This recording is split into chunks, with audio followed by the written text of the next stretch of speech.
जीवन दर्शन पर गहन प्रभाव। इन्हीं दिनों कटक से सुभाष बाबू ने अपनी माता श्रीमती प्रभावती देवी को जो 8-9 पत्र लिखे थे, उनमें उनके चिंतन में उन दिनों आए इस परिवर्तन की स्पष्ट छाप है। ईश्वर तथा राष्ट्र के लिए जीवन उत्सर्ग कर देने की अदम्य लालसा की झलक है। एक स्थान पर वे लिखते हैं, ईश्वर का अनुग्रह कम नहीं, देखो तो जीवन में हर क्षण उनके अनुग्रह का परिचय मिलता है। विपत्ति में लोग ईश्वर का स्मरण करते हैं, मैं तो हृदय में पूर्ण निष्ठा से स्मरण करता हूँ, पर जैसे ही विपत्ति समाप्त होती है और सुख के दिन आते हैं, हम ईश्वर का स्मरण करना भूल जाते हैं। उसी कारण कुंती ने कहा था, हे भगवान, तुम मुझे सदैव विपत्ति में रखना, तब मैं सच्चे हृदय से तुम्हें स्मरण करूंगी।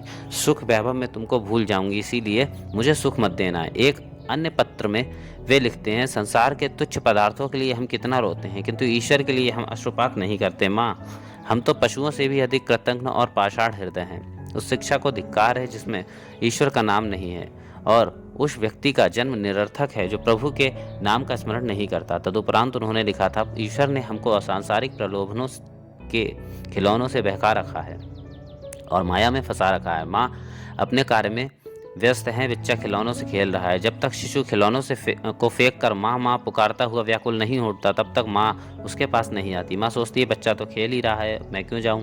परंतु जब बच्चे का रुदन माँ के मर्म को भेद देता है, तब माँ दूर नहीं रह सकती और भागकर बच्चे के पास आ जाती है। विश्व जननी दुर्गा भी माँ की भांति है, वे भी माँ हैं। पूर्ण एकाग्रता से भगवान का स्मरण किए बिना वे हमें नहीं मिलते। इन उद्धरणों से हम देखते हैं कि वे अधिकांशतः श्री राम कृष्ण की ही वाणी को अपने शब्दों में दोहरा रहे हैं। इससे हम कल्पना कर सकते हैं कि श्री राम कृष्ण ने उन दिनों उनके हृदय पर कैसा अधिकार जमा लिया था। और स्वामी जी ने 8 जनवरी 1913 ईस्वी को अपने मझले भाई के नाम पत्र में लिखा था, भारतवर्ष की कैसी दशा थी और अब कैसी हो गई है। कितना सोचनीय परिवर्तन है। कहाँ हैं वे परम ज्ञानी महर्षि दार्शनिक, कहाँ हैं हमारे वे पूर्वज जिन्होंने ज्ञान की सीमा का स्पर्श कर लिया था। सब कुछ समाप्त हो गया। अब वेद मंत्रों का उच्चारण नहीं होता, पावन गंगा तट पर अब साम गान नहीं गूंजते, परंतु हमें अब भी आशा है कि हमारे हृदय से अंधकार को दूर करने और अनंत ज्योति शिखा प्रज्वलित करने के लिए आशादूत अवतरित हो गए हैं। वे हैं विवेकानंद। वे दिव्य कांति और मर्म भेदी दृष्टि से युक्त हो सन्यासी के वेश में विश्व में हिंदू धर्म का प्रचार करने के लिए ही आए हैं। अब भारत का भविष्य निश्चय ही उज्जवल है। इस प्रकार हम देखते हैं कि 1912 से 13 ईस्वी में जब सुभाष रावेन शाह स्कूल कटक में छात्र थे, तभी स्वामी जी ने उनके जीवन में प्रवेश किया था और उनके हृदय पर अपना आधिपत्य जमा लिया था। इसके फलस्वरूप उनके जीवन का ढर्रा ही बदल गया। उनके जीवन में आए परिवर्तन की ओर उनके माता पिता का ध्यान गया। वे डरे और सुभाष को डांटा फटकारा भी। इस पर दृढ़ निश्चय तरुण को स्वनिर्वाचित पथ से डिगा पाना भला किसके बस की बात थी। अब से वे ध्यान, योग और ब्रह्मचार्य आदि से संबंधित विषयों का अध्ययन और तदनुसार साधनाएं करने लगे। गुरु अथवा पथ प्रदर्शन की आवश्यकता का बोध होने के कारण वे नगर में आने जाने वाले साधु सन्यासियों से मेल जोल बढ़ाने लगे, परंतु उन्हें आशानुरूप समाधान नहीं मिला। फिर रामकृष्ण मिशन के सन्यासियों का भी उनके परिवार से किंचित संपर्क था। डॉक्टर हेमेंद्र दासगुप्त सुभाष बाबू के एक निकट सहयोगी तथा जीवनी कार थे। उन्होंने लिखा है, रामकृष्ण मिशन के सन्यासी उनके पिता जानकी बाबू के अंतरंग मित्र हरिवल्लभ बोस और उनके पुत्र रामकृष्ण बोस से मिलने आया करते थे। कटक के अपने विद्यार्थी जीवन में वे उन लोगों द्वारा प्रदर्शित सेवा भाव से भी प्रभावित थे। साधना में आशानुरूप प्रगति न होने के कारण भी अब सुभाष को ऐसा लगा कि इसके लिए पहले चित्त शुद्ध कर लेना आवश्यक है, और इस कारण उनका रुझान सेवा कार्य की ओर हुआ। वे लिखते हैं, धीरे धीरे मुझे समझ में आने लगा कि आध्यात्मिक विकास के लिए समाज सेवा जरूरी है। यह भाव संभवतः विवेकानंद के अध्ययन से ही पनपा था, क्योंकि उन्होंने मानवता की सेवा का उपदेश दिया था, जिसके अंतर्गत देश की सेवा भी आती है। उन्होंने सबसे यह भी कहा था कि वे गरीबों की सेवा करें, क्योंकि गरीबों की सेवा करना ही भगवान की पूजा है। तब से गरीबों, दीन दुखियों तथा साधुओं के प्रति उनका दृष्टिकोण बड़ा ही सहानुभूतिपूर्ण हो गया और वे यथासंभव उन लोगों की सहायता करके बड़े संतोष का अनुभव करते थे। इसके अतिरिक्त उन्होंने कुछ अपने मित्रों के साथ गांवों में जाकर कुछ सेवा कार्य करने का भी प्रयास किया। कहीं कहीं उन्हें थोड़ी सफलता मिली, पर किन्हीं अन्य ग्रामों में वहां के निवासियों के असहयोग के कारण उन्हें निराश होकर वापस लौटना पड़ा था। तदुपरांत उन्हीं के शब्दों में, अपने स्कूली जीवन की समाप्ति के साथ साथ मेरी धार्मिक रुचि और जोर पकड़ती गई। पढ़ाई का अब मेरे लिए प्राथमिक महत्व नहीं रह गया था। अध्यापकों से हमें कोई प्रेरणा नहीं मिलती थी। केवल 2-1 अध्यापक ही अपवाद स्वरूप थे जो रामकृष्ण और विवेकानंद के अनुयायी थे। अपने मन को अंधविश्वास से मुक्त करने के इस प्रयास में विवेकानंद से मुझे बड़ी सहायता मिली। उन्होंने जिस धर्म की शिक्षा दी और योग संबंधी जो धारणा प्रस्तुत की, उसका आधार वेदांत था, जो एक युक्ति संगत दर्शन था। वेदांत संबंधी उनकी अवधारणा वैज्ञानिक सिद्धांतों के विरुद्ध न होकर उन्हीं सिद्धांतों पर आधारित थी। उनके जीवन का एक प्रमुख कार्य धर्म और विज्ञान में समन्वय स्थापित करना था और उनके विचार से ऐसा वेदांत के जरिए किया जा सकता था। परंतु धर्म और सेवा में अपनी इस रुचि के बावजूद सुभाष ने अपने अध्ययन में उपेक्षा नहीं दिखाई थी। 1913 ईस्वी की मैट्रिकुलेशन का परीक्षा फल निकलने पर पता चला कि कोलकाता विश्वविद्यालय के अंतर्गत बैठने वाले 10,000 विद्यार्थियों में कटक के सुभाष चंद्र बोस ने दूसरा स्थान प्राप्त किया था। पहला स्थान मिला था मित्रा इंस्टीट्यूट के प्रथम सरकार को। सुभाष के छात्र जीवन के साथी दिलीप कुमार राय ने अपने संस्मरणों में बताया है कि उनका एक अन्य सहपाठी निवारण कटक में आया था। उसने बताया, वह अर्थात सुभाष इस प्रमथ सरकार को पीछे छोड़ देता, बशर्ते वह उसी की भांति किताबी कीड़ा होता। किंतु सुभाष वह कभी भी पाठ्य पुस्तकों को मस्तिष्क में ठूसने की कोशिश नहीं करता। मैं तुम्हें विश्वास दिलाता हूँ कि वह योगियों और संतों का सत्संग करता है और स्वामी विवेकानंद की पुस्तकें पढ़ता रहता है। अब उच्चतर शिक्षा के लिए सुभाष को कटक से कोलकाता भेजा गया। 16.5 साल के इस तरुण ने वहां आते ही अपना भावी कार्यक्रम तय कर लिया। मैं दर्शन शास्त्र का गहन अध्ययन करूंगा, जिससे मैं जीवन की मूलभूत समस्या का समाधान प्राप्त कर सकूं। व्यावहारिक जीवन में जहां तक संभव हो रामकृष्ण और विवेकानंद के पदचिन्हों पर चलूंगा और चाहे कुछ भी हो, मैं सांसारिकता की ओर नहीं मुड़ूंगा। वे आगे लिखते हैं, यह दृष्टिकोण लेकर मैंने अपने जीवन के नए अध्याय का श्रीगणेश किया। प्रेसिडेंसी कॉलेज के नाम से मशहूर कोलकाता के सर्वश्रेष्ठ महाविद्यालय में सुभाष को प्रवेश मिला। वहां आते ही वे अपने समान विचारधारा रखने वाले सहपाठियों की खोज करने लगे। शीघ्र ही उन्हें पता चला कि कॉलेज में 4 प्रकार के विद्यार्थियों के दल हैं। एक श्रेणी थी राजाओं, जमींदारों तथा धनाढ्य परिवारों से आए तथा उनसे संपर्क रखने के आकांक्षी छात्रों की। दूसरा प्रकार उनका था जिन्हें किताबी कीड़े कहा जा सकता है। तीसरी टोली ऐसे छात्रों की थी जो रामकृष्ण विवेकानंद के आदर्शों पर चलने का प्रयास कर रहे थे और चौथा वर्ग था गुप्त क्रांतिकारियों का दल। जैसा कि स्वाभाविक था, सुभाष तीसरी टोली के साथ जुड़ गए। मेडिकल कॉलेज के ही छात्र सुरेश चंद्र बंदोपाध्याय तथा युगल किशोर आर्य इस टोली के अगुआ थे। इस दल की विचारधारा के विषय में सुभाष लिखते हैं, यह टोली आमतौर पर रामकृष्ण और विवेकानंद के बताए मार्ग पर चलती थी, लेकिन आध्यात्मिक उन्नति के लिए सेवा पर जोर दिया करती थी। समाज सेवा से उनका तात्पर्य अस्पताल या दातव्य चिकित्सालय स्थापित करना नहीं था, जैसा कि स्वामी विवेकानंद के शिष्य किया करते थे, बल्कि मुख्यतः शिक्षा के क्षेत्र में राष्ट्रीय पुनर्निर्माण था। अतः हमें नव विवेकानंद टोली कहा जा सकता था और हमारा मुख्य उद्देश्य था धर्म और राष्ट्रीयता का न केवल सैद्धांतिक रूप में बल्कि वास्तविक जीवन में भी समन्वय। इस टोली के छात्र बड़े ही सक्रिय तथा कुशाग्र बुद्धि के थे। वे लोग नए छात्रों को अपनी टोली में भर्ती करते रहते, दर्शन, इतिहास तथा राष्ट्रीयता आदि विषयक पुस्तकें पढ़कर नए विचार ढूंढ निकालते तथा उनका आपस में आदान प्रदान करते और अपने काल के महत्वपूर्ण व्यक्तियों से संपर्क साधने का भी प्रयास करते रहते थे। छुट्टियों में ये लोग आध्यात्मिक प्रेरणा की खोज में हरिद्वार आदि स्थानों की तथा ज्ञानवर्धक वर्तन के निमित्त ऐतिहासिक महत्व के स्थानों की यात्रा किया करते थे। कभी वे लोग गुरुकुल कांगड़ी तथा शांति निकेतन जाकर वहां की शिक्षा प्रणाली का अध्ययन करते थे, तो कभी बेलूर मठ में जाकर निवास करते। उसी वर्ष जाड़े के दिनों में इस दल ने कोलकाता से 50 मील दूर स्थित शांतिपुर में एक शिविर लगाया था, जिसमें सभी सदस्यों ने गेरुए वस्त्र धारण करके भाग लिया। उन दिनों कोलकाता और यहाँ तक कि अखिल भारतीय राजनीति में भी श्री अरविंद तथा सुरेंद्रनाथ बंदोपाध्याय का बड़ा नाम था, परंतु सुभाष की रुचि इन दिनों धर्म तथा समाज सेवा तक ही सीमित रही। इन्हीं दिनों उन्होंने दक्षिण कोलकाता की एक संस्था अनाथ भंडार के प्रति रविवार को घर घर जाकर भिक्षा मांगने का कार्य भी प्रारंभ किया। छुट्टियों के दौरान घर आने पर वे अपने कुछ मित्रों के साथ हैजे के रोगियों की सेवा के लिए 1 सप्ताह तक ग्रामीण क्षेत्रों का भी दौरा करते रहे। कोलकाता लौटने पर वे फिर अच्छे साधु सन्यासियों की तलाश में लग गए, परंतु कहीं भी उन्हें पूर्ण संतुष्टि नहीं मिली। गुरु की खोज में उस वर्ष की पढ़ाई पूरी होते होते उनकी गुरु प्राप्ति की अभिलाषा इतनी तीव्र होती कि 1914 ईस्वी में की गर्मी की छुट्टियों में वे अपने एक मित्र हेमंत कुमार सरकार के साथ तीर्थाटन को निकल पड़े। इस यात्रा से उनकी वापस घर लौटने की इच्छा बिल्कुल भी नहीं थी और प्रस्थान करने के बाद रास्ते में एक पत्र लिखकर उन्होंने अपने परिवार को इसकी सूचना भी दे दी। हरिद्वार पहुंचने पर एक और मित्र उनकी टोली में सम्मिलित हो गया। उन लोगों ने ऋषिकेश, मथुरा, वृंदावन, दिल्ली, आगरा, वाराणसी और गया आदि स्थानों की यात्रा की और जितने भी प्रकार के संभव थे आश्रम देखे तथा साधु सन्यासियों से भेंट की। कहीं उनका स्वागत हुआ तो कहीं उन्हें अपमान सहने पड़े और कहीं कहीं तो उन पर छद्मवेशी क्रांतिकारी होने का भी संदेह किया गया। वे लोग रामकृष्ण मठ तथा मिशन के भी किसी किसी केंद्र में गए। सुभाष बाबू ने लिखा है, हम वाराणसी आए, जहां हमारा स्वागत रामकृष्ण मिशन में मठ के स्वर्गीय अध्यक्ष स्वामी ब्रह्मानंद ने किया, जो मेरे पिताजी और परिवार से भली भांति परिचित थे।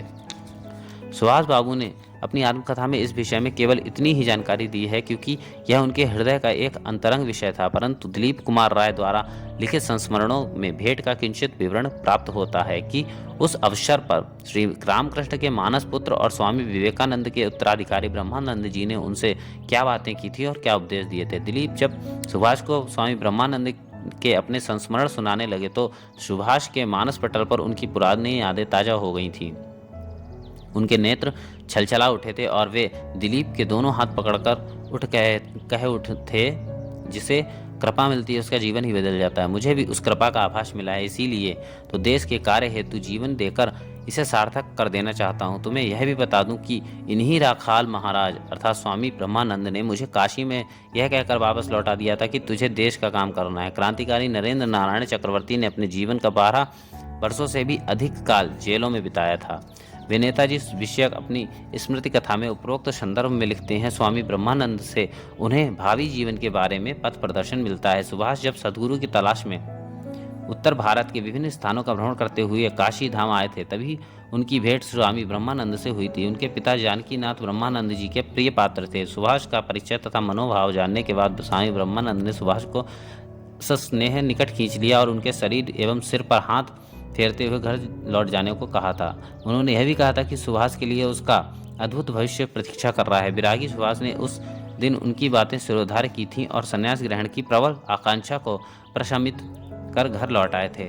1939 ईस्वी में सुभाष के साथ कारागृह में रहते समय राजनीति को छोड़ प्रायः किसी अन्य विषय पर चर्चा नहीं होती थी, तो भी बीच बीच में वे अपने बचपन तथा किशोरावस्था की बातें बताया करते थे। एक ऐसे ही अवसर पर उन्होंने स्वामी ब्रह्मानंद के साथ अपनी मुलाकात के बारे में बताया था। मैंने पूछा था, स्वामी ब्रह्मानंद ने आपको जो घर लौटने को कहा था उसमें आपके पिता की बात सोचकर अर्थात घर भेज देने से आपके पिताजी आनंदित होंगे। यह तो एक पक्ष हुआ। दूसरा पक्ष यह है कि स्वामी ब्रह्मानंद आपके आज के भावी जीवन को उसी दिन जान गए थे। इन दिनों में से कौन सा पक्ष सत्य है?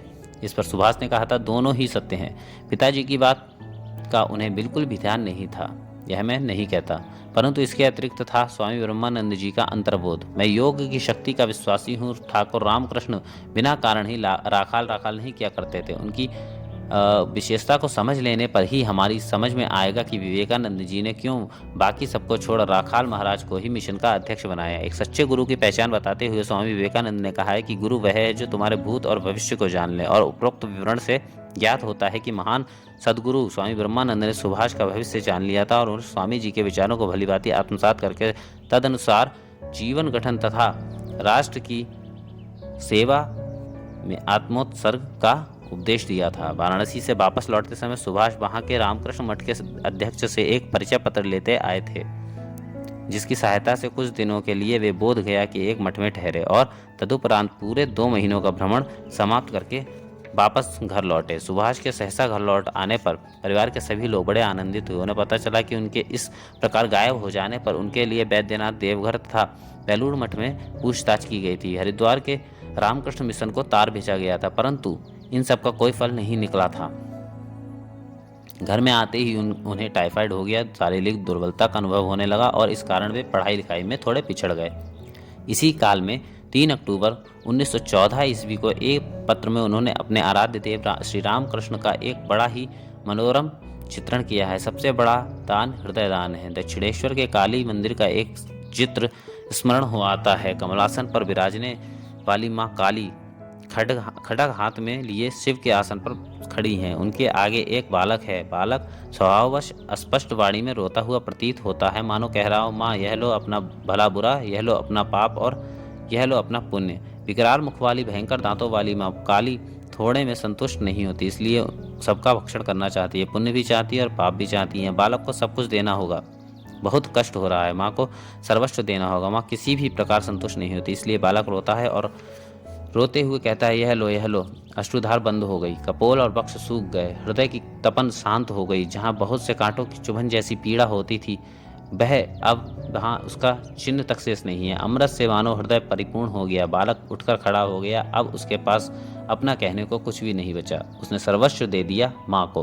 वही बालक रामकृष्ण है। जीवन के दोराहे पर इसके 1 वर्ष बाद भी उनका स्वास्थ्य सुधार नहीं हो सका।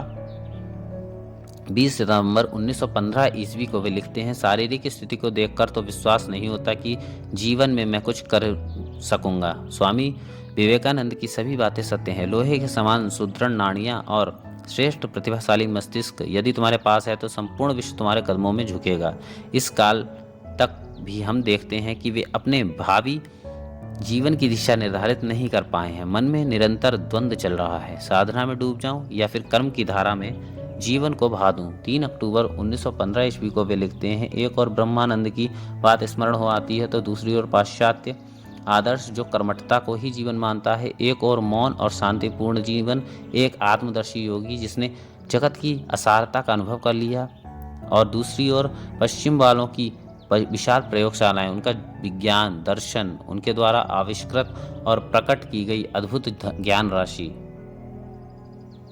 8 दिसंबर को उन्होंने सर जगदीश चंद्र बोस का एक व्याख्यान सुना। उस समय भी उन्हें स्वामी जी की याद हो आई। वे लिखते हैं, ना जाने क्यों बचपन से ही विवेकानंद और जगदीश चंद्र दोनों पर अटूट श्रद्धा है। उनके चित्र देखकर तथा उनके संबंध में 2-4 किंवदंतियां सुनकर उनकी ओर बहुत आकृष्ट हुआ था। फिर उसी पत्र में वे आगे लिखते हैं, मेरी धारणा है कि सुधार के लिए पवित्र सिद्धांतों का पालन करने वाले युवकों के एक संगठन की जरूरत है। देशवासियों की आंखें खोल देनी चाहिए। वास्तव में रामकृष्ण ने चरित्र को राष्ट्रीय जीवन का मूल माना है। इन्हीं दिनों सुभाष के जीवन में एक बहुत ही महत्वपूर्ण घटना हुई जिसने उनको एक सच्चे युवा नेता के रूप में प्रतिष्ठित कर दिया। प्रोफेसर ओटन प्रेसिडेंटी कॉलेज में इतिहास के प्राध्यापक तथा भारतीय शिक्षा सेवा के सदस्य थे।